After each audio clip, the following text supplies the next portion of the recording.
अस्सलाम वालेकुम।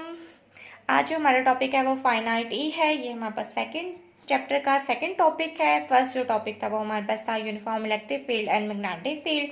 उस केस में हमने क्या कर दिया था, इलेक्ट्रिक फील्ड को हमने जीरो कर दिया था। अब हमने इलेक्ट्रिक फील्ड को प्रेजेंट कर दिया और अब हम देखेंगे ये चार्ज पार्टिकल के ऊपर जो प्रेजेंट होने के बाद मतलब कि अब उसके ऊपर कैसे कौन सी मोशन अप्लाई हो रही है, क्या है वो हम इस चीज़ को हम डिस्कस करेंगे कौन सी। चलें स्टार्ट करते हैं। If we know an electric field to the present then the motion of the charge particle will be found to be the sum of the two motion. जो sum of the two motion पे है कौन सी है, first one is a circular Larmor's gyration है, second one is a drift of the guiding centre है। ये दो मोशन का सम है। ठीक हो गया। We may choose E to lie in x and z plane so that Ey is equal to 0। हमने चूज कर दिया E है जो इलेक्ट्रिक फील्ड है वो लाई कर रही है x और z प्लेन के अंदर। सो इस वजह से हमने Ey को हमने क्या कर दिया, 0 कर दिया है। E is equal to E G X unit vector plus E G Z unit vector. और B को हमने मैग्नेटिक फील्ड को हमने कर दिया कि अलोंग क्या है, z डायरेक्शन में है और हमारे पास x और y डायरेक्शन में क्या है, नहीं है। तो B is equal to BZ unit vector. The equation of the motion is mdv over dt is equal to qe plus qv cross b है। ये हमारे पास इक्वेशन नंबर 1 आ गया है। अब हमने जो m है इसको हमने इस साइड पर डिवाइड कर दिया, q over m e plus q over m bracket start है v क्रॉस b है, dv ओवर dt है। आगे हमने इसका 10z कंपोनेंट लेना है। आपको अगर इस तरह समझ आ रहा है, ठीक नहीं आ रहा है तो आप इसको मतलब कि ओपन करके लिख सकते हैं, यूनिट वेक्टर की फॉर्म में लिख सकते हैं। इसको वी डॉट करके तीनों यूनिट वेक्टर में लिखेंगे और जो ई है ये आपके पास दो यूनिट वेक्टर में आएगा, वाई नहीं है हमारे पास, सिर्फ एक्स और जी यूनिट वेक्टर में आएगा। वी क्रॉस बी को आप कैसे लिखेंगे, इसका आप डिटरमिनेंट फॉर्म में लिखेंगे। तो वहां से आप जो जी कंपोनेंट होगा, जो के यूनिट वेक्टर होगा, आप उसको मतलब के कंपेयर करेंगे तो हमारे पास जो वैल्यू आ जाएगी D V G over D T is equal to Q over M E G plus Q over M V cross B over G. जब आप उसमें से देखेंगे तो आपकी जो ये वाला जो फैक्टर होगा वी क्रॉस बी वाला, जो ये क्या होगी, ये वाली टर्म क्या हो जाएगी, 0 हो जाएगी। और आपके पास सिर्फ एट आ जाएगा D derivative of V G over D T is equal to Q over M E G आ जाएगा। डी टी को हम उस साइड पर मल्टीप्लाई कर देंगे और हमने इसको क्या कर दें, इंटीग्रेट कर देना। इंटीग्रेट करेंगे जो इसकी जो लिमिट है we G over 0 we G over not we जी। ठीक हो गया। लोअर लिमिट ये है, अपर लिमिट ये है, इसको हम डेरिवेट इंटीग्रेट करेंगे। क्यू एम ओवर ई जी ओवर डी टी आ जाएगा। और आपको पता है डेरिवेटिव इंटीग्रेशन कैंसिल हो जाएगा, V G minus V G और नॉट आ जाएगा is equal to Q over M E G over T आ जाएगा। और अगर हम इसको करें V G is equal to V G naught plus Q over M E G over T कर दें, ये वाली जो वैल्यू हम इसको दूसरी साइड पे लेके प्लस कर दीजिए, आपके हमारे पास इक्वेशन नंबर 2 बन गया। आगे हम x कंपोनेंट लेंगे। पहले हमने z कंपोनेंट लिया, अब हम x कंपोनेंट लेंगे। सेम आपको अगर यहाँ से समझ आ रही तो आप जो पहली इक्वेशन ऑफ द मोशन है ना उसको आप ओपन कर लीजिएगा। वहां से ओपन करके आप उनके यूनिट वेक्टर के लिहाज से या x कंपोनेंट के लिहाज से आप उनको मतलब के ना ओपन की उसको कंपेयर कीजिएगा। मतलब कि अगर यहाँ पे इक्वल टू के जो x कंपोनेंट है वो उसको कंपेयर करना है और इक्वल टू के दूसरी साइड वाले जो x कंपोनेंट उसको कंपेयर करना है, आपके पास सेम इक्वेशन ये आ जाएगी। D V X over D T is equal to Q over M E x plus Q over M V Y unit vector cross B और ये z यूनिट वेक्टर है, इसको अलोंग हमने x में लिया हुआ है। ठीक हो गया। जब हम v क्रॉस z करेंगे तो v क्रॉस z का जब यूनिट वेक्टर करेंगे तो आपको पता है v क्रॉस z का जो यूनिट वेक्टर x ही आएगा। ठीक हो गया। वी एक्स डॉट आ जाएगा is equal to Q over M E x plus Q B over V Y, ये आ गया ओवर एम आ गया। ठीक हो गया। V x dot is equal to Q over M over E X. और आपको ये पता है ये हमारे पास क्या फ्रीक्वेंसी आ गया, ओमेगा सी आ गया, omega C is equal to V Y आ गया। प्लस माइनस और इसके साथ प्लस माइनस भी आएगा। ठीक है। V dot over X is equal to Q over M E x plus minus omega C over V Y. आगे हम इसमें द वाई कंपोनेंट करेंगे। द वाई कंपोनेंट क्या है, D V Y over D T is equal to Q over M B X unit vector cross B Z unit vector है। इसको भी जब हम एक्स और जी का जब हम क्रॉस लेंगे तो यूनिट वेक्टर का तो हमारे पास क्या, वो हमारे पास वाई वाली ही वैल्यू आएगी, वाई यूनिट वेक्टर वाली ही वैल्यू आएगी। और इसको हमने मल्टीप्लाई कर दिया है कि ये Q B over V X over M होगा, ये वाई यूनिट वेक्टर वाली वैल्यू आ जाएगा, D B over D B Y over D T आ गया, Y dot sorry V dot over Y is equal to minus, ये आपको पता है ओमेगा सी के इक्वल है, प्लस माइनस ओमेगा सी वी एक्स आ गया। और ये नेगेटिव साइन जब इससे मल्टीप्लाई कर ऊपर वाला नेगेटिव प्लस हो जाएगा ओमेगा सी और वी एक्स, ये आपके पास इक्वेशन नंबर 4 बन जाएगी। अब जो ये वाली जो तीसरी वाली जो इक्वेशन है इसको हमने डिफरेंशिएट करना है with respect to time. D over D T V x dot V dot over X is equal to Q M D over D T E x plus minus omega C D over D T, ये V Y आ गया। ये आपको पता है ये हमारे पास 0 आ जाएगा, और ये जो चीज़ है ये हमारे पास क्या वी डॉट के इक्वल आई प्लस माइनस, और ये जो है डबल डॉट के इक्वल आ जाएगा। Using equation number 4 in equation number 5, ये जो वी डॉट की जो वैल्यू है ये आपने इस वाली इक्वेशन में पुट कर देनी है। We double X dot is equal to plus minus omega C minus plus omega C over V X, और वी डबल डॉट एक्स की जो वैल्यू आ जाएगी माइनस, ये जो कि ये यहाँ से ये इसको इससे मल्टीप्लाई होगा माइनस आ जाएगा, और ये मल्टीप्लाई होगा तो माइनस आ जाएगा, तो माइनस ओमेगा सी स्क्वायर और वी एक्स आ जाएगा। ठीक हो गया। अब डिफरेंशिएट इक्वेशन नंबर 4 करनी है विद रिस्पेक्ट टू टाइम। अब ये जो इक्वेशन नंबर 4 थी, अब इसको हमने डिफरेंशिएट करना विद रिस्पेक्ट टू टाइम। जब हम इसको डिफरेंशिएट करेंगे तो हमारे पास क्या आ जाएगा, d over D T v dot y is equal to minus plus omega C over D T V x आ जाएगा।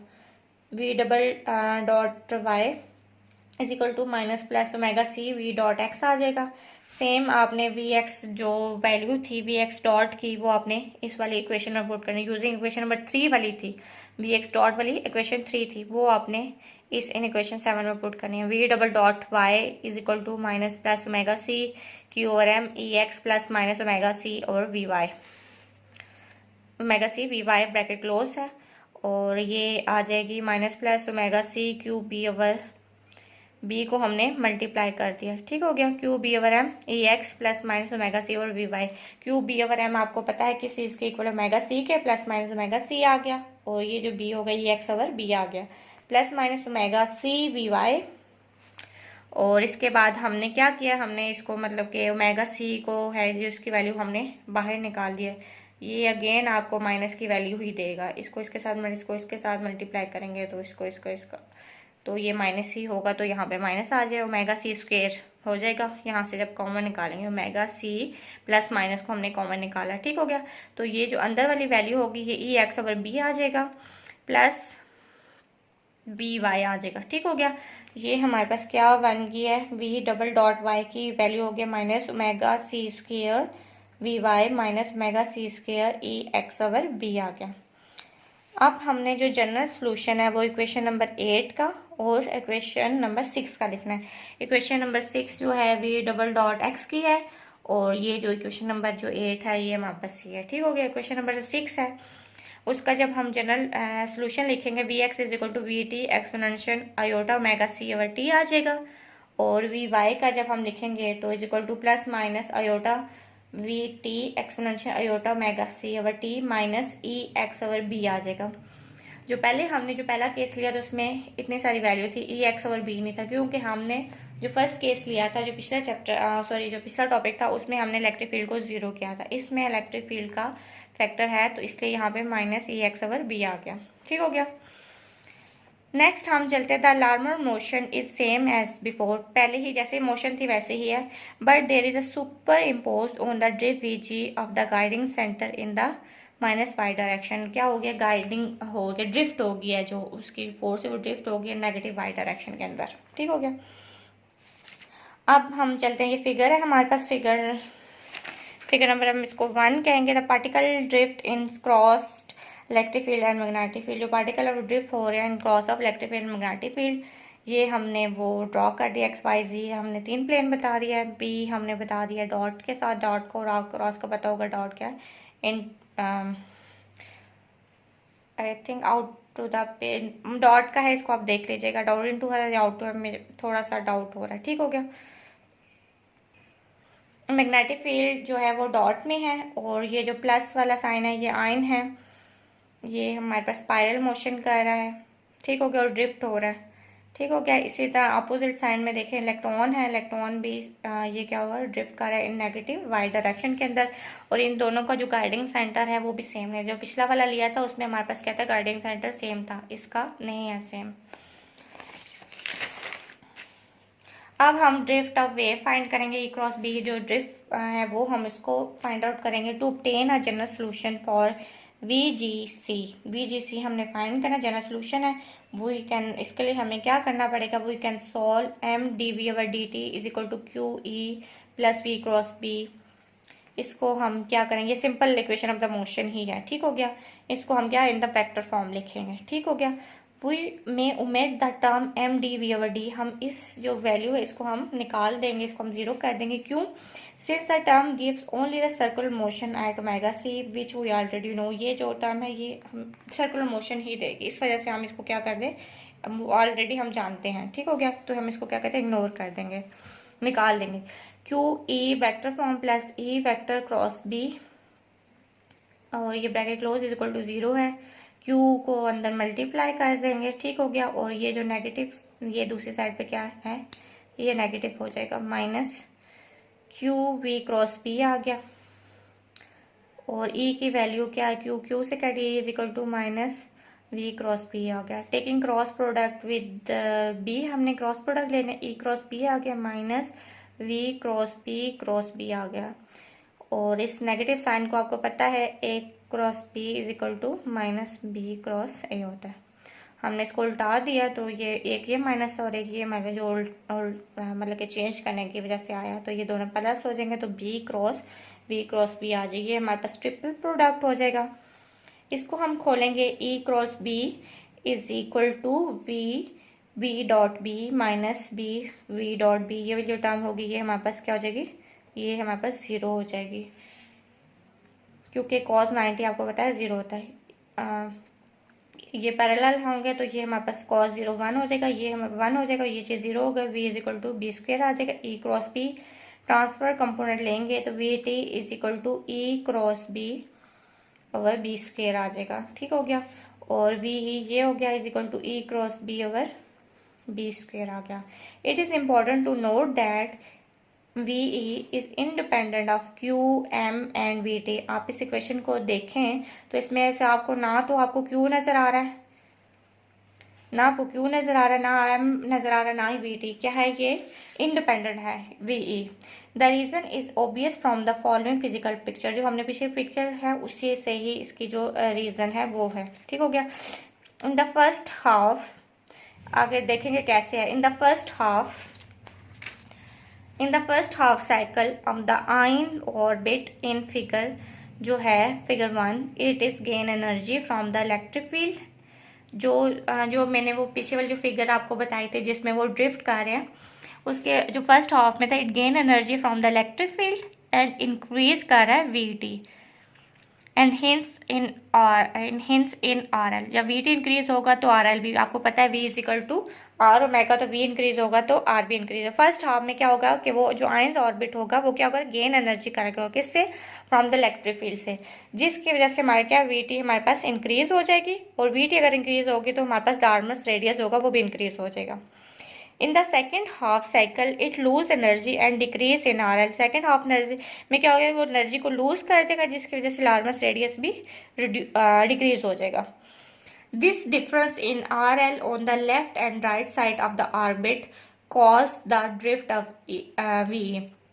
ये मतलब कि जो एक मतलब हाफ साइकिल में ये इंक्रीज कर रहा है, हाफ साइकिल में डिक्रीज कर रहा है, इसकी वजह से क्या हो रहा है, इसकी वजह से कॉज हो रही है ड्रिफ्ट, इसकी वजह से पैदा हो रही है ड्रिफ्ट ऑफ VE।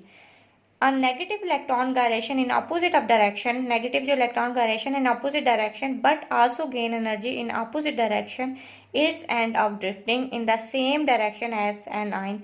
मतलब कि इलेक्ट्रॉन का केस भी ये कि फर्स्ट हाफ में वो ये कर रहा है सेम, मतलब वो भी ड्रिफ्ट कर रहा है उसकी तरफ। वो आपने फिगर में देखा होगा, फिगर क्या है ये देखें, ये भी आपको क्या कर रहा है, लाइंस भी आपको ड्रिफ्ट कर रहा है और इलेक्ट्रॉन भी ड्रिफ्ट कर रहा है। दोनों किस डायरेक्शन में कर रहे हैं, दोनों ये देखें वाई की डायरेक्शन मैंने ये बताई है, और नेगेटिव वाई क्या होगा, नीचे वाले नेगेटिव वाई डायरेक्शन के अंदर क्या कर रहे हैं, ये दोनों ड्रिफ्ट कर रहे हैं इलेक्ट्रॉन्स और लाइंस। होपफुली आपको ये वाला लेक्चर आज का समझ आ गया होगा।